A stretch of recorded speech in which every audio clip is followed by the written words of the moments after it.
Hello, Hoops fans, and welcome back to CAA Hoops Weekly. I'm your host, Bobby Broyles, alongside Rob Washburn. It's been an exciting start to the conference season on the men's side. Just look at last night's thriller at Northeastern, who snapped Towson's 13-game home winning streak with a last-second buzzer beater. Yeah, this one was certainly a tale of two halves. Northeastern came out ready to play, shooting 56.5%, hitting 6 of 8 from 3 against the top defensive team in the league in the first half, opened up a 40-21 advantage at the break. But in the second half, the Tigers turned up the intensity defensively, battled back to tie the game at 54 all on 3 free throws by McGlynn with 6 seconds remaining. That set the stage for the game-winning play as Northeastern sophomore Davey Walker took a handoff beyond the top of the key and buried a 30-foot jumper from the right side at the buzzer, snapping Towson's 5-game winning streak and handing the Tigers their first CAA loss of the year. Now, it's a huge win for the Huskies, who had lost 8 games this season by 5 points or less. Scott Etherton narrowly missing his 15th double-double of the year, team high 19 points and 9 rebounds. Northeastern also got it done defensively, limiting Towson's Jarrell Benjamin to just 6 points. Impressive outing for the Huskies, especially on the last year's CAA Player of the Year. The Huskies weren't the only ones making some noise last night as Hofstra knocked off William & Mary at home, and they improved to 3-1 in league play. Yeah, Hofstra used a 17-0 run early in the second half to blow open a close game, rolled to a 77-60 victory. Zeke Upshaw with another big night for the Pride, 21 points. Point guard Dean Nesmith contributed 15 points and a career-high 10 assists. And Stephen Waconi also with a double-double, 13 points and 14 boards. Hats off to Hofstra coach Joe Mihalik for the job he's done this season. This was a team that was picked to finish at the bottom of the league standings, but they've won 3 straight CAA games for the first time since the 2010-11 season and are sitting in a tie for second early in the league race. Well, Hofstra and Northeastern now will both look to continue that momentum into Saturday's showdown on Long Island. And as for the Tigers, they don't have much time to dwell on this one, Rob, because they now hit the road to take on a red-hot Delaware team that's currently riding a 7-game winning streak. Yeah, Delaware riding the momentum from an impressive 90-77 victory at Drexel on Monday night. Matched its best start ever in CAA at 5-0. The Blue Hens shot a season-best 56% from the floor against the Dragons and continued to show all the weapons they have offensively as 5 players scored in double figures. Devon Sadler topped the 20-point mark for the 6th straight game with 23 points. Jarvis Street with 18 points and 9 assists. But even more impressively than that is that the Blue Hens are starting to get production from their inside players, as Marvin King Davis had 15 points, Carl Baptiste with his 2nd straight great game with 10. Delaware now 3-0 on the road in CAA play. Well, Rob, this sets us up nicely for the two teams' noon showdown at the Bob Carpenter Center on Saturday, which can be seen live on many Comcast Sportsnet regional outlets with a live simulcast also available on CAA.TV for you out-of-market viewers.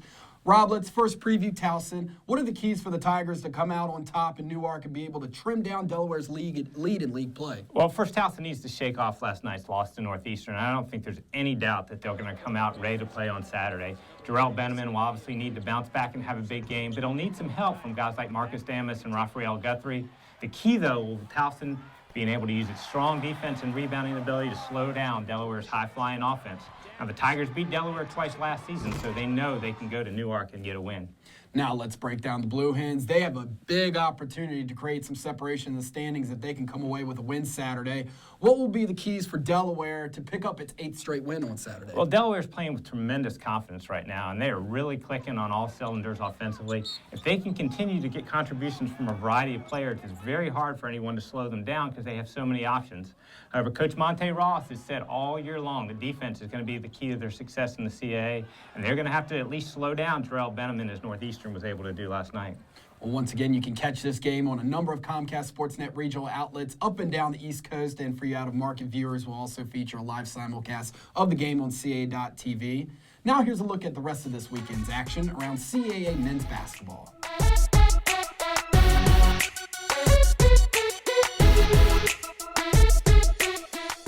Turning our attention to the women's side now, we have another showdown between two top teams Thursday night as Drexel pays a visit to JMU. Rob, the Dragons are coming off that big win over Delaware, which snapped the Blue Hens' 21-game home winning streak in CAA play. What has Drexel done so well here early in the conference season? Well, we talked last week about how both Drexel and Delaware have a lot of new players stepping into key roles, but their philosophies haven't changed as far as locking teams down defensively. The Dragons were able to hold the Blue Hens to just 36% shooting, and that was the difference in a close game that featured 12 lead changes and 5 ties. Now, Drexel might not have the superstars they've had in the past, but they have tremendous balance. Freshman Sarah Kern led the way with 19 points at Delaware. Rachel Pearson scored 12. Megan Creighton scored 10 of her 11 in the final 10 minutes to help seal that victory. Now, a lot of us expected to see JMU at the top of the standings after being chosen as the league's preseason favorite.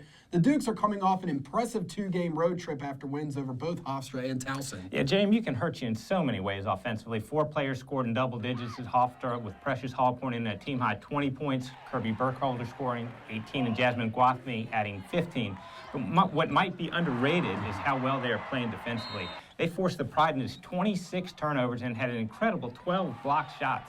This is a team that's on a mission now to capture a CAA title. This sets us up for Thursday's big game in Harrisonburg, which you can catch live and for free on Madison Sportsnet HD.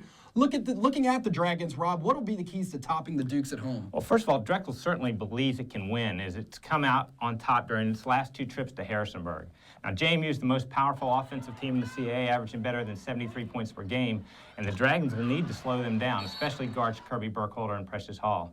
In the last 2 games, Drexel beat JMU last year. They limited them to 46 and 34 points. In the game JMU won, the Dukes put 62 on the board.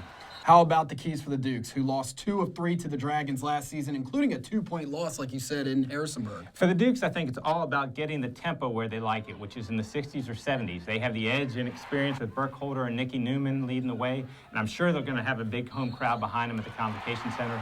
They need to use their defense to create fast breaks and easy baskets on the offensive end and make use of their many weapons offensively. It should be a really tremendous game. Now here's a look at the rest of this weekend's action around CAA women's basketball.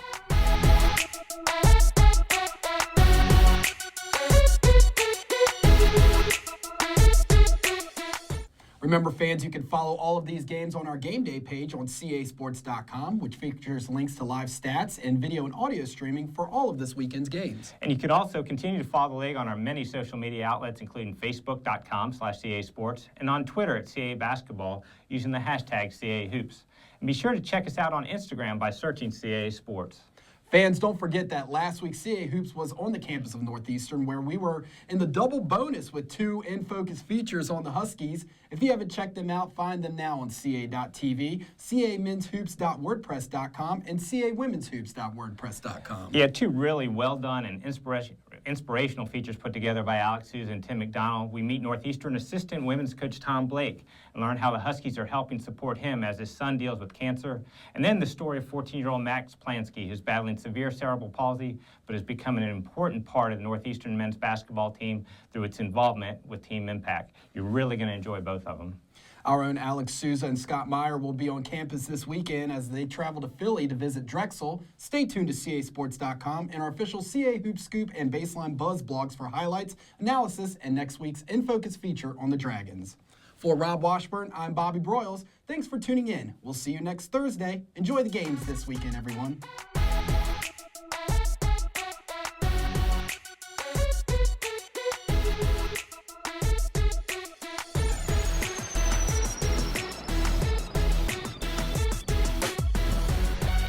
From day one, our mission has been March. Those 4 days in Baltimore are the reason for every rep, every sprint, every shot. Every time we step on the court, we dream of stepping on that ladder, cutting down those nets, raising that trophy. In the CAA Men's Basketball Championship, anything can happen. So turn up the music. It's time to dance. For more information, visit CAAsports.com. Order tickets at Ticketmaster.com.